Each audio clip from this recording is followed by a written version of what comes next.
Hey church, Pastor Chris here with another episode of Mutant Church. So I had a blah day yesterday. I just felt off all day and I wondered why, and I realized I'd let that day go by without any routine in it. Oswald Chambers, who was an author back in the early 1900s, he said this: routine is God's way of saving us between our times of inspiration. I think that's a really profound quote. You know, people are stressed out right now. This is not a normal time that we're walking through. You are making major adjustments in your life right now. You're dealing with major uncertainties and you're experiencing really what is a loss of control.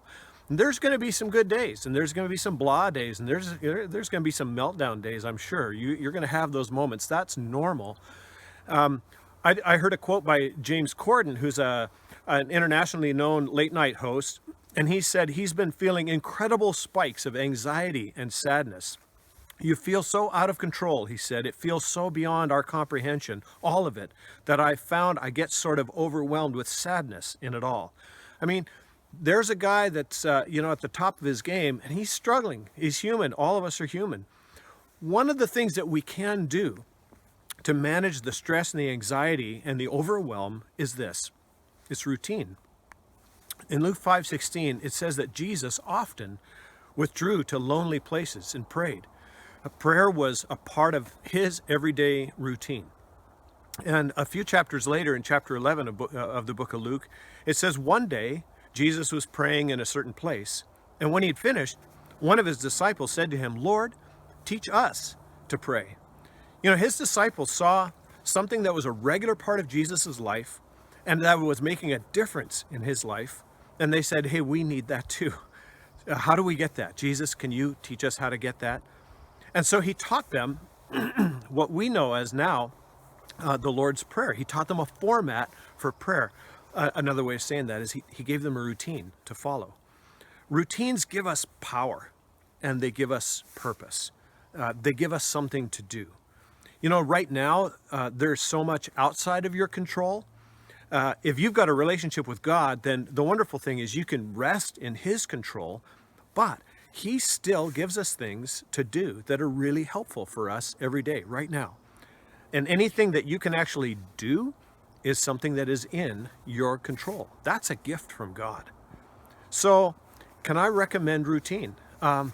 Set your alarm, get out of bed, get dressed, set a time to do certain things every day. That is powerful, that is purposeful, and that is helpful right now. And can I suggest you make sure that you also have a spiritual routine in your life? If you've never had a spiritual routine in your life, now's the time to make an appointment with God. You don't have to practice any social distancing with him. He doesn't have a virus, but you may catch yourself catching something. In Philippians 2, it says this wonderful and profound thing. It says, "Work out your salvation with fear and trembling. For it is God who works in you to will and to act according to his good purpose." That's an amazing statement because it says God wants you to partner with him in the work he's doing in your life.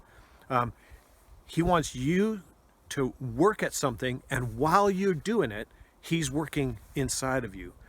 He does his part while you do yours. So let me end with a quote from Oswald Chambers.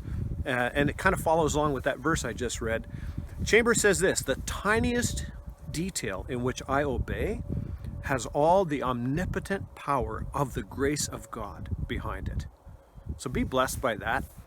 Hey, that's all for now. I'll talk to you again soon. I love you all so much. Bye-bye.